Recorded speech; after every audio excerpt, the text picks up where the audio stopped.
को जानने का तरीका, इस परम शांति और पारक भूमिका को एहसास करने का तौर और तरीका। जो जानो जग जीवना, जो जानो सो जीव। देख कितनी समरूपता और कितनी लिंक लगा हुआ इसमें। जो जानो जग जीवना, जो जानो सो जीव, पानी बचाओ अपना तो पानी मांगो। इसमें आपका जीवन समूल सुख के स्रोत से ओतप्रोत हो जाएंगे और इससे आपके जीवन के जितनी भी समस्याएं हैं वो सारी समस्याओं का समाधान हो जाएगा। बस एक ही काम करना है, जो जानो जग जीवना। हमें जीने की कला को जानना है, बस इसी में सब कुछ है। इसी में आप अपने आत्म स्थिति को समझ सकते हैं, इसी में आप अपने प्रेम को समझ सकते हैं, इसी में करुणा को समझ सकते हैं, इसी में शील को समझ सकते हैं, इसी में संतोष, इसी में पूजा, इसी में इबादत, इसी में आराधना, इसी में सच और इसी में झूठ को भी जान सकते हैं। मर्जी आपकी। जो जानो जग जीवना। यदि आपने जीने की कला को जान लिया तो सदगुरु कबीर आगे स्रोत खोलते हैं और उस माध्यम, उस मंजिल को बताते हैं। जो जानो सो जीव। आप जीव को समझ लिए। अपने आप को जानने के लिए हमें आप सबको अवसर मिला है सुनहरा। इस मनुष्य जन्म में आए इसलिए है कि हम अपने आप को पहचाने, अपनी मूल अवस्था को जाने। सदगुरु कबीर का सूत्र, मूल गहे ते काम है, तेमत भरम भुलाओ, मन सायर मनसा लहरी बहे कदम मत जाओ। सदगुरु कबीर सारे निचोड़ इसी में कह देते हैं, मूल गहे ते काम है। मूल क्या है? आपका मन मूल नहीं, आपकी आंख, आपकी इंद्रियां, ये मूल नहीं। इसको चलाने वाली आपकी आत्मा है, जिसकी सत्ता से आप जीवित हैं। ऋषि कहते हैं, यन्मनसा नामन्ते एना हुनमोतम तदेव ब्रह्मत्वम विद्धिम नेदम यदिम वास्ते। इस मन के द्वारा जो काम कर रहे हो, माता पिता, घर परिवार, रिश्ते नाते, जमीन जायदाद और भी बहुत सारे ईश्वर, देवी देवता, परमात्मा, भूत प्रेत, जिन चुड़ैल इत्यादि सारी बातों को ला करके आप धरते हुए, ये आप नहीं। ये सारी मन की कल्पनाएं और धारणाएं, इस तरंगों में आप बहते हुए अपने जीवन को खोते चले जा रहे हैं। ये तरंग आपका जीवन नहीं। इस तरंग को निस्तरंगायित कर दीजिए। वो क्या है? आप हैं। वो कैसे होगा? आप प्रेम में आ जाइए, करुणा, शील, क्षमा, संतोष में आ जाइए। आप अपने जीवन के स्वभाव में आ जाइए। स्वभाव और आदत दोनों अंतर है। आदत में आपका जीवन, आपके जीवन चलता चला जाता है और आदतन आपके जीवन में दुख आते हैं।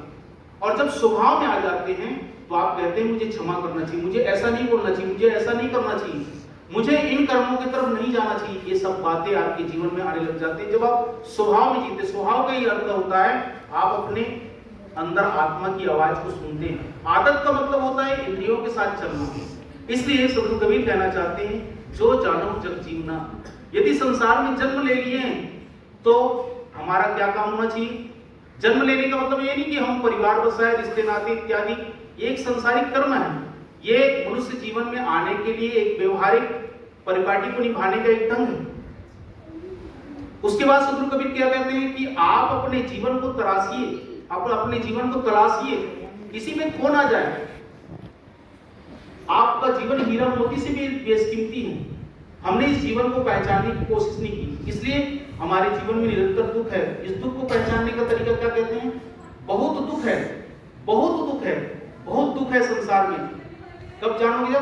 जब राम ही जानी, जब अपने राम को, आराम को, अपने मन इंद्रियों की घुड़दौड़ को समाप्त करके या उनकी आदतों को सुधार करके अपने स्वभावगत जीवन में आओगे, तब आप अपने जीवन की अवस्था को जान पाओगे। अन्यथा जीव को जानने के लिए हमें अनंत जन्मों तक आना पड़ा यहाँ तक, और अनंत जन्म हो जाए फिर भी हम अपने बंधनों को नहीं छुड़ा पाएंगे, निर्बंध नहीं हो पाएंगे। इस निर्बंधता को जानने के लिए आज अवसर मिला है। सदगुरु कबीर कहते अजहू लेव छुड़ाए काल सो। आज अभी इसी समय आपके पास है, काल है सो केस, अन्यथा आपकी चोटी को काल पकड़ करके खींच रहा है कि अभी इसी समय तुम्हें मैं अपने आगोश में ले जाऊंगा, तुम्हें मैं तुम्हारा सब कुछ नेस्तनाबूद कर दूंगा। ये काल कहता है। काल क्या है? एक तो है यमराज जो मौत, दूसरा काल है आपकी वासनाएं, आपकी इच्छाएं। यदि आपने अपनी आदत को नहीं सुधारा, अपने कर्म बंधनों को पहचानने के लिए आपने संगत अच्छी नहीं की, तो समझ लीजिए आपने जीवन के तौर और तरीकों को नहीं समझ पाए और अपनी जीवन की कला को नहीं जान पाए। इसलिए आपकी जीवन कला युक्त हो गई, आपका जीवन कला युक्त हो गया, और कला युक्त होने की वजह से हर पल आपके जीवन में दुख है। और इस दुख से बचने के लिए बहुत दुख दुख दुख की कहानी तब बची हो जब राम जी। राम को जानने का मतलब क्या है? प्रेम को जानना। जो हमारे अंदर है, आपके अंदर में काम नहीं, आपके अंदर में क्रोध नहीं, आपके अंदर में ईर्ष्या, आपके अंदर में द्वेष नहीं, आपके अंदर में चंचलता नहीं, आपके अंदर में झगड़ा लड़ाई द्वेष ईर्ष्या नहीं, आपके अंदर में गलत खान पान नहीं, आपके अंदर में गलत रहन सहन नहीं, आपके अंदर में कल्पना नहीं, आपके अंदर में भ्रम नहीं, आप फिर क्या है? आप बिल्कुल शुद्ध स्वरूप है। सदगुरु कबीर कहते हैं जैया जन्म मुक्त होता तैया आता न कोई। जब जब तू इस मानव जन्म में आया तब तब तू मुक्त भूमिका को पाया था, तू सुख को प्राप्त कर सकता था, अपने जीवन जीने की कला को जान सकता था। लेकिन अभी तक आपने अपने जीवन में कला को डाल के रखा, इसलिए फिर पुनः आपको अवसर दिया गया कि आप मनुष्य हो गए। अभी भी आपके अंदर में वो आदत है, स्वभाव नहीं है, तो समझ लीजिए आपके जीवन के दुख कोई अंत नहीं कर पाएगा। इसलिए आपको स्वयं को सजग होना पड़ेगा। सदगुरु कबीर आज तक किसी को सुख नहीं दिए। सदगुरु कबीर कहते हैं मेरे पास सुख है, मैं जिया हूं, मैं जाना हूं, इस सुख को मैं आपको बता रहा हूं, आपको चलना पड़ेगा। सदगुरु कबीर कहते हैं दौड़त दौड़त दौड़िया, जहां तक मन की दौड़, दौड़ थका मन फिर गया, वस्तु ठौर की ठौर। वो आपके पास है। वो कब? जब जीने की कला। जीने की कला क्या है? कोई गाली दे रहा है, आप गाली मत दीजिए।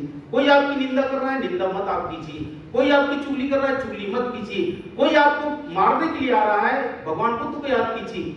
भगवान बुद्ध पर लोग ईर्ष्या करके थूक दिए, भगवान बुद्ध ने कभी प्रतिक्रिया नहीं किया, उसने कहा क्षमा कर देते। उनके शिष्यों ने कहा कि बनते तथागत महाराज आप बता दें, फिर हम इसकी कर देंगे काम पूरा। उन्होंने कहा नहीं, हम अपने घर में जीते हैं, हम अपने परिवार में जीते हैं, लेकिन एक छोटी सी बात को सह नहीं पाते, सहनशीलता हमारे अंदर नहीं है, फिर जीवन को हम कहां तलाश रहे हैं?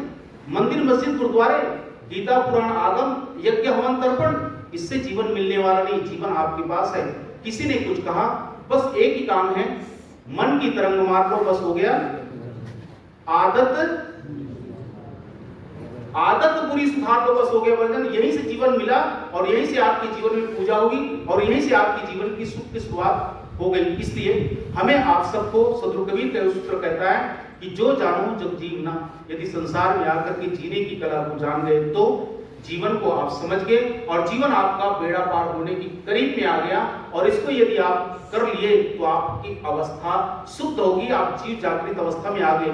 और जागृत अवस्था में आने के बाद आपका बंधन खत्म हो गया, आप आज ही मुक्त हो गए, आप ही निर्बंध हो गए, आज ही आप विषय वासनाओं से रहित होंगे। इसके लिए आपको कमर कसना होगा, आपको जानना होगा, आपको जीना होगा, आपको कर्म करना होगा। सदगुरु कबीर ये कहना चाहते हैं कि हमें आप सबको अवसर मिला है।